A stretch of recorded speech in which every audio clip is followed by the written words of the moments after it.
Hey guys, this is Sloan again for Apotheosis, and today we play against Navi, right? I'm sure to replay that war in ladder. So right now in ladder, we're in third place. We're at 1250 elo in the ladder. We're 18-1. But that one loss comes from the very first war, which was against Team Electros. We didn't really know exactly what to be doing then. We thought event troops were like super broken.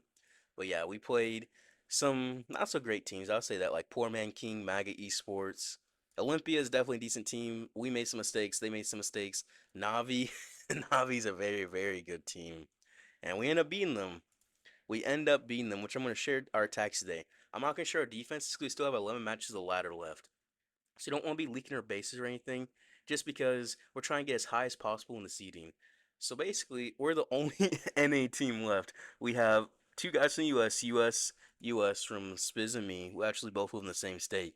Then there's Pancake from Barbados, which counts as NA, right? I mean, it counts as NA, but it's a little island off in the in the Atlantic a little bit. I mean, he's literally the best player from Barbados. I mean, he's the only player from Barbados, but I think he's the best player on our team. He's just absolutely crazy. Like, I don't even know. I feel like I'm glazing him right now, but bro, you see some of his attacks, is the way he thinks of. His plans, like he uses zaps, is gonna be easy 3-star for him. He uses 4 skeleton spells, is easy 3-star. Then we got Word and Ethan, both some very good Canadian players. Then we got our sub, Kalash. I don't really think he's gonna be playing too much. He hasn't played any of the ladder matches just because of time. We've got him for any potential weekend matches, but I'm not sure we're gonna play any weekend matches. So he's kind of just there, unfortunately for him. He was on Millicom G before, but yeah, he's from Lebanon. Then we played against Navi. But yeah, I think we're looking really good. We played some pretty decent teams. We played SWAT, they're just a decent team. Fury Esports, then we played some not so great teams, I'll be honest, like this Sabadell United, Cyber Farmers, Poisonous Beer. Like the teams that get 9 stars on us are not very good. Let's just be honest for a second. And I think this is the second war we got the second highest amount of stars on us. Actually, no, third because we got 14 from Navi, from Sync Nebula. Minion Squad got 11 on us. Azim City got 9. Vikings 11. Team Electros, that was the first match and that was the first loss. It was just because our only loss actually. It's because we thought we had to force Broom Witches. So we saw the bases, they're anti Broom Witch bases. We're thinking we have to use Broom Witches. We have to use Broom Witches, and we didn't. We did, and it didn't work out too well. We only got one 3-star, and that was literally Pancake using Fireball Root Riders, and he missed his Fireball in a 3-star. He literally missed an outside Archer Tower. This craziest thing is still 3-star, because he's just crazy. He's literally just crazy at the game. I don't understand it. I really don't. But we haven't really using event troops, except mainly me. I've been using a bunch of event troops. The Broom Witches, I'm approaching it like it's dragons. As you'll see in my attack, I literally attack like it's dragons. It works out really well for me. I'm not using that clone. The clone Broom Witch is also very strong, but it's not going to be as powerful. But it's very nice right now. We're literally sitting in third, hoping to get as high as possible in the leaderboard. Just because, if we can get as high as possible, it's more like we'll get a bye. Then we'll get a better bracket, so a better chance to get stage 3. So we really want to make it a stage 3, because that'd be really nice. But we're sitting pretty up here, up with 19 matches played, 1250 elo. Anyways, let's get into the war, and I hope you guys enjoy. So the war started out with my attack on Yada. I'll admit, I use Broom Witches because Broom Witch is basically just better dragons. Think of them as like a Dragon Rider and Yeti combo. But look at this base. I picked this one because it's outside Wizard Towers. If the Wizard Towers were inside, I would just use dragons. So I attacked this base yesterday, as well as I attacked in the morning with dragons as well. So I knew how to approach with dragons or Root Riders. It'd be no issues for me. And because there's lots of Super Dragons in CC, and I can usually take the CC to Aura, sometimes I can't. I didn't bring a poison because it's not going to matter too much. But I have the Yetis help take out the outside Wizard Towers, as well as has a kicker to help path my RC. So we're coming from this very top side, push into this town hall. Use a kicker on this mortar because it will one-shot the mortar for 12 housing space. Then I can just use the overgrowth right here to push through. Because I use overgrowth early, I pop the haste early because there's no tornado trap through here. So that allowed me to push into the mono and into this inferno tower. My Spear Fox is going to lure the CC, which is a little bit unfortunate. So we're going to be banging on those dudes for a little bit. And I'm going to invis over. I have to invis over again on the CC to just make sure I get into this core. We're just going to invis. Yep, we're in there. All right, perfect. Now I tried an earthquake, but you know what? I'm dropping invis on the rage tower. I was a little bit nervous. I was very nervous on this. We pushed right on through, get into the rage tower, get into the ricochets, and the only thing I need is make sure I get the town hall. With 3 invis in this situation, I'll easily get the town hall. So right here, I was not worried at all. So after I place my last invis, I'm looking at when am I going to take out the wizard towers? So I have one more invis left after this. We get the town. Also, the trail trap is usually right next to this poison tower in the space. And so all the giant bombs over here as well. So I drop the Yetis on the wizard tower, Yetis on the wizard tower, and then the queen on this other wizard tower. I wait for the wizard towers to go down. So Yetis take out this one and this one. I didn't drop the broom witches because it's less housing space for Yetis as well as it allows to not be baited. I set the broom witches in the funnel, so I'm place them just like I'm using dragons. So one side of the funnel for the RC charge, the broom witches, one side the queen and the siege barracks. My dragons are just pushing on through. I guess my broom witches. I drop the cleanup around barbarians, archers, wizards, minions, goblins, literally everything. I see air traps. I pop the warning ability, make sure my broom witches stay alive. Pop the clean ability because she's getting wrecked by super dragon. And the furnaces pop out of the CC. They're getting some nice cleanup on this base. I'm just looking around to clean up some more minions helping this core. Minion principally through his back end, very, very, very nice. And we have the broom witch just put in some absolute work. Absolute work. I see the defending world champion here, so I drop the headhunter for the defending world champion, keep my queen alive and the action figure alive. And we're just pushing right on through. The cleanup's working perfectly. If you take out the multi-inferno towers, your RC charge, then the furnace is going to be better clean up the super minions. And there's that trio trap I was talking about next to that town hall. And yeah, this base, it was wrecked. It was really nice to start the war out with. Very, very, very nice because just getting a 3-star against Navi is definitely a very good feeling. Very, very, very nice. Yeah, we just pushed right on through. Right on through. And I know they're probably feeling a little bit nervous, especially seeing Broom Witches, because Broom Witches is very strong. The bases are not built against them. And this base was built against them, so it's able to easily 3-star. Zero issues at all. And that got me feeling pretty good. I'm not gonna lie. That got me feeling pretty good. And these are the equipments I used on the heroes as well. But yeah, not too bad at all. This is hard mode too. Then after that, we had word coming with Root Riders. His original plan we were playing with me was he was just wanting to send his RC directly into Town Hall, take out the fire spitters, take out all that the rage tower with long RC charge with the haste file. And he was saying using 10 invis. I'm thinking no, 10 invis probably be time fill. And with 10 invis, you probably get the mono, but depending on how this base is built a little bit differently than usual, usually it's a bit further out. You probably get like a scatter or something. So you definitely want the overgrowth. The overgrowth is definitely needed. And the two kickers as well, just take out these builder huts so she'll path into the core of this base. It's 12 housing space per kicker, but taking out builder huts is pretty nice because it does the job as two rocket loons. So he's gonna push directly into this town hall with his RC charge. These are equipments on his heroes. The kickers take out the builder hut, so his pathing's better. You have to double cycle directly onto this town hall. He's gonna push take it out, and he's gonna earthquake directly on this rage tower. This is a double rage base. This is a very good base for dragons as well, but the flame spinners and there's air expo, so if you can use root riders in that situation, it just works out better for you. And it's gonna path directly into this rage tower. And taking all those builder huts really help because look, his RC's not gonna path on the outside. They're still up. There's a chance he could have. And with the air expos, you want to use a rocket loon, so the kickers are really, really helpful for that. And he pops the haste he'll get directly through his rage tower in this core and take out both the fire spitters, which looks really, really nice. If he only took out one, he could adjust his plan to which side of base he want to go to. But he's gonna send his root riders into this left side because see it's a bit more thicker, so it's better to send the root riders in instead of this thinned out side. So root riders coming on through, he spams the whole kitchen sink practically, right?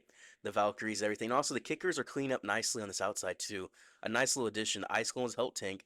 It froze up kind of nothing from a spring trap. But his double heroes here sets the head on her. He drops his queen and his king to help funnel on the outside. It's looking really, really well situation. There's a super dragon and there's an ice golem. CC's going to freeze, poison him, excuse me. And his overgrowth right in that mono and all that heavy damage. But he's going to leave the rage tower up so he can deal with that. Because of the overgrowth, he doesn't have really too much to worry about. What is there, a ricochet multi-inferno tower on him?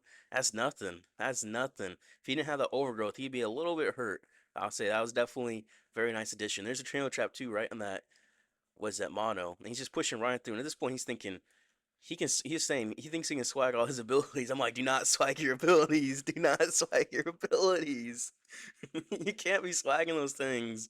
And he wanted to, but I was like, don't do it. Don't do it.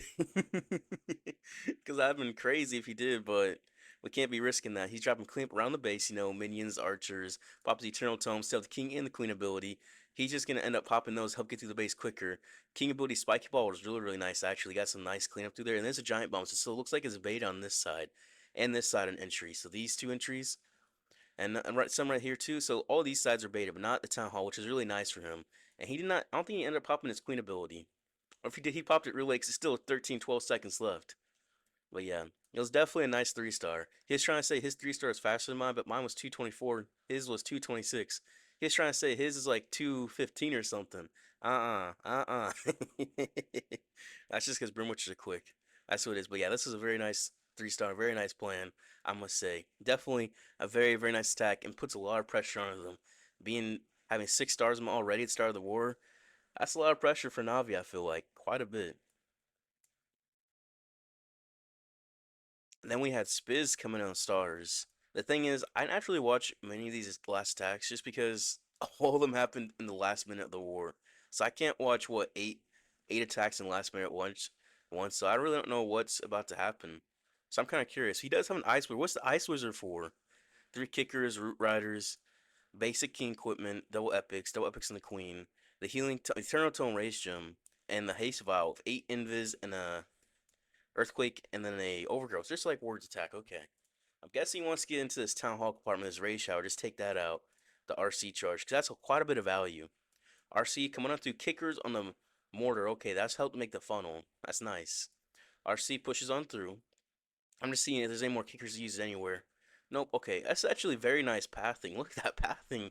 I push him directly into this rage tower. Tesla pops up though. That could be a little bit tricky to deal with. Oh, now I'll still take him to the wizard tower, right? Yeah, it does. Look, that is very, very nice. The earthquakes on that town hall. He wants to take that thing out. All right, he still has 4 more invis and a haste. I don't see how he doesn't get crazy value through here. 3 more invis, unless there's like a tornado trap. I don't see what could happen. I really don't. He'll get through this inferno. Still another invis left. Oh, he invis over the rage tower. That's crazy. That's crazy. Look at that kicker getting cleaned up like I was talking about. Kickers are really good for cleaning up too. Does he get the rage tower? No, he doesn't get the rage tower or the scatter. Uh-oh. Uh-oh. Well, that's not good. So where is he coming from here? Does he come into the tunnel or far side tunnel? Queen's place where I don't know yet. She could go either way. Okay, he's going far side tunnel. Oh, he's risking it. He was risking it. He pushes the root riders directly into the base. He has to go through the defending queen, the ricochet can. The king to help make the funnel up top. And he's gonna spam the Valkyries, headhunters, just deal with everything. Super Dragon pops out of CC because everyone's running Super Dragons and ladder. Everybody, just because they're the best against Broom Witches. And the World Champion comes on through. And what does he have over there? Something to trigger the town hall for a second. But yeah, it's not too much to worry about. But he does have an overgrowth. Overgrowth to be very critical in these rage towers. He pops the Eternal Tome. Literally everything's getting hit through this Eternal Tome. But look at that World Champion take out the core for him. Takes out the Flame Spinner Rage Tower. Gets to the multi gear. He was saying the Eternal Tome literally saved him on this attack. He was saying he got him so much value, and I'm not wrong. It's not wrong. He literally took out the entire core from that. Now he's gonna be behind this fire spitter once the overgrowth does wear off. He'll be able to finish directly in this town hall. That's nice. He used some kickers back here, try to make the funnel. It looks like he kicked out something, but they're also cleaning up too, which is nice. He still has the king and the queen ability, 2 hunters and a wall breaker, and his world champion's healing back up to full too. All these healers are full HP. They didn't even got touched. They literally not even get touched this attack. This is looking really, really nice. Everything's just pushing together. And there's that ice wizard. Oh, well, we saw what it did. We saw what it did. I'm not sure why he had it, but he had it. The defending mini prince is wrecking his world champion, but it's okay. Spiky ball popped. He still hopped the queen ability a little bit ago, and he's gonna have a nice 3 star finishing on the town hall. Now this was risky, but you know what? When you're playing Navi, you gotta go all out, and he really did. He went all out, and he got that 3 star for us, which is very, very, very nice. I'll be honest, that ice wizard I feel like was kind of crazy. I don't know what it was for, but it worked out nonetheless, which was good. Very, very good. And then we had Pancake's attack on Kazuma. What is he using? Ooh, Fireball Rock Loons, 3 earthquakes. Is he trying to get the clan castle down? Maybe. He has a log and the flame flinger, excuse me, double epics on the queen, earthquake boost spike ball on the king, the rock piercing shield on the royal champion. Okay, 4 invis. What is his plan? 2 ice golems, 8 normal loons. Only 13 rock loons is kind of crazy, but let's see how it works for him. I'm curious, where did he start from? Rockloon's out this X-Bow. Okay, he sent the Flame Flinger. He only has 8 Rockloons left for all of that, but I mean, that's worth it. Sneak, is that Goblin? No, it's a Sneaky Goblin. It's not Sneaky, it's just a Goblin. Okay. He does like to use Sneaky Goblins when he can. I noticed that. And there's some loons up top. What is he checking for here? A Flame Flinger set up very, very nice on the left side. Lots of air skellies too, makes it probably bait against Broom Witches. And that Fireball is perfect. Look at all that value. He's just going to use, what, 2 Earthquakes? Nice to see that last Earthquake for the Seeking Shield. Why is that mono still up, bro? What's going on? Well, yeah, he has to get through these air skellies. Air skellies for Broom Witches makes sense. It does. Rock Loons come on through. They're going to take out that mono. He only has 5 Rock Loons left. Man, this feels like it's going to be close. Trail trapped as well. He's just pushing on through. He's chugging on through. A giant triggers it. He loves to have little giants just there to help tank. And it tanks well for him. Tanks for that minion prince, which only keeps one hero on the warden, which helps keeps the warden alive. Because the Henry is putting in some massive work. How does this warden stay alive? No, he doesn't. He doesn't stay alive. Oh, oh. I bet he was nervous at this point. Because he is human after all. And his Tesla's here. Make it trickier for RC to path into his core. That makes sense. That's what you're trying to bait against. Because you get in his core, say with dragons, the base is cooked. So from here, it's just full recovery. He pulls archers, two archers to pull the healers. Yeah, I gotta think for that. That's smart. So how's this plan? Was it Wallbreaker and Sui from the very bottom? He just keeps the healers up top? Okay. I mean, that works. The Flame Flamer is getting some massive value up top. Super Dragon, the CC, is he going to poison? He poisons it. All right. His Queen and Ice going to take the Town Hall. His King's coming in on his right side. The healers and the archers is just the craziest part. There's going to be air skellies. No. They're going to go for the healers. The archers are on them. Pops the Queen ability to get to a Super Dragon. You know, he's definitely nervous. How far does he get from here is the question, right? The Royal Champion comes on the top side. She'll have the healers. The King ability pop. He opens up the entire core. His core is that Crusher Mortar is absolutely massive. It is absolutely massive. Not something you want to deal with. Superman is getting some good value. Some wounds and Skelly spell for the Ricochet Cannon. Distract the Divine Royal Champion and the Ricochet Cannon. One Skelly spell is very nice. I'll say that about Pancake. He has the most efficient use of spells I've ever seen. Literally, he rages, he invises, keeps his Royal Champion alive to his very core. Look at this spell use. He used the rage so his Royal Champion gets through here. And he's using the invis so she gets through there. Another rage so she gets through here. So she just has massive damage. And once again, he'll get it. It looked very, very dirty. His Warden died early. But you know what? His spell usage is just next level, I swear. You see him have 4 skeleton spells, the base is gone. You see him have a bunch of spells that left back end of his attack. Like he always has like a freeze, like an invis, and a skelly spell for the back end. Or maybe even multiple. It's insane. I swear. Like the mastery of spells for him is something. It's definitely something. That was a very, very nice Fire Rock Moon 3-star from Pancake on Kazuma here. Very, very, very nice. And for the last attack, the attack took the longest. It was Ethan. And he's using Fireball kickers, right? Yeah, Fireball kickers. Because he saw his space. He figured he'd get a nice, good Fireball in here. He just wants to send the warden directly to Town Hall. Kickers take out this mortar. They set up the Flame Flinger, you know. Because there's really nice Flame Flinger value. I'll be honest, I was listening to Attack Live because all the 8 attacks are happening at once. And I was listening to it, and it sounded like something bad was happening. Very, very bad. So I don't know what's going to happen, but I feel like something tragic will happen in the middle of this attack somehow, some way. Because the way he was sounding, it sounded like he's talking like he's getting like a 60. Because it was interesting. But this attack is going to turn out very, very well. That's the crazy part, though. He's going to poison the Super Dragon because it got triggered by the boogers. But the poison takes it out easily, especially the furnace supporting. That slows it down even more with the poison. So his warden's just going to be chilling here, just going to stay alive with a sneezy as well. The fire mites and the warden just take out that town hall. When does he start the rest of his attack? Not quite yet. I'm just curious. Keeping my eye out for it. I see some kickers being placed. 2 for his X-bow. Okay. Does that mean he's going to drop someone for the mono? Or what's the plan there? I'm curious. But 2 for X-bow is only 24 housing space. And that's very nice. Giant and then 2 kickers for the mono. That is actually perfect. Now that is smart. I didn't think about using the giant. No, no, the flame flinger got hit by the ricochet cannon once. That's not good. I just saw that. But yeah, taking out mono is massive for helping his heroes Sui in from the bottom if he does Sui in from that direction. He's gonna invis, and then he's now popping the fireball. I forgot about it. He hits the rage shower. He wanted to hit that flame spinner. Yeah, he wanted to hit this flame spinner. He missed it, and he hit this rage tower. So that must have been where he started talking about that. That must have been okay. I see. I see. Oh, he does have the minion prince, no world champion with the lava hound and no ice block. That must be what it is. And his warden dies. Oh yeah, this is looking rough at this point. Yet he's coming for this rage tower. Lava hound minion prince on this left rage tower. So I guess he's wanting to get his king queen to this rage tower and minion prince to this rage tower and fireball to the center. That would have been perfect, actually. Minion Prince ability to his very center also works out really well with the Dark Orb. That's going to help keep the heroes alive. Yeti's getting some nice value, taking out some massive defenses. He still has 4 kickers, a freeze, and a skelly spell. Minion Prince is going to be low with the metal pants. He's going to invis over the defending queen to take out this fire spitter. He still has the Earthquakes and Spiky Ball and the double epics on the Queen, a Rage, a Freeze, and a Skelly spell. And some kickers he's using to help take out like a multi-arch tower. He's just trying to get some damage on these back-end defenses. This is low. Nice. Look at that Spiky Ball. Gets everything down to 1 shot in this core. They set a Flame Spinner and get through these heroes. Heroes are just so annoying to deal with. So annoying. He has to make sure he keeps his queen alive here and his action figure alive, and make sure they raise up to get some massive damage to get through the rest of this base. A defending queen and flame spinner is just annoying. He dropped the skelly spell to distract for the multi gear. He's gonna have the kickers come in for the back end of that multi gear, and he's really just spam everything here and hope he has enough.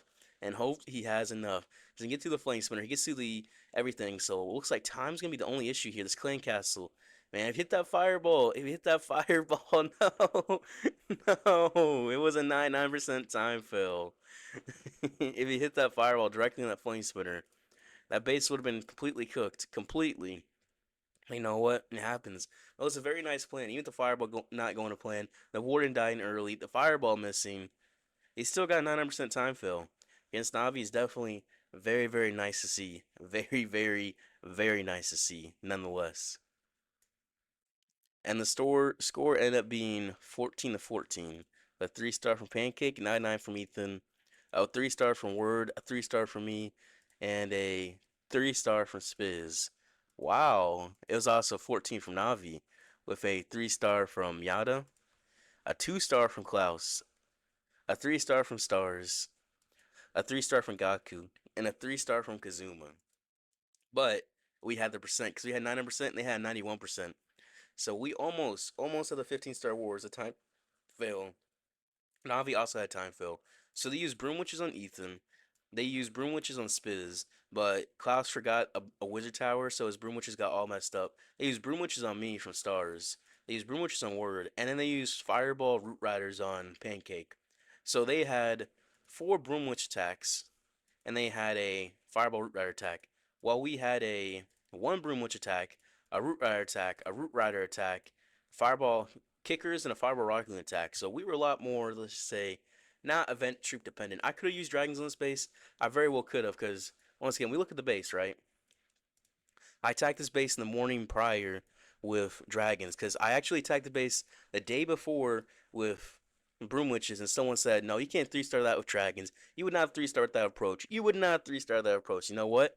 I said, it's because it's broom witches, so you approach a little bit differently. But he said, nope, you wouldn't. You wouldn't. So I found someone to base.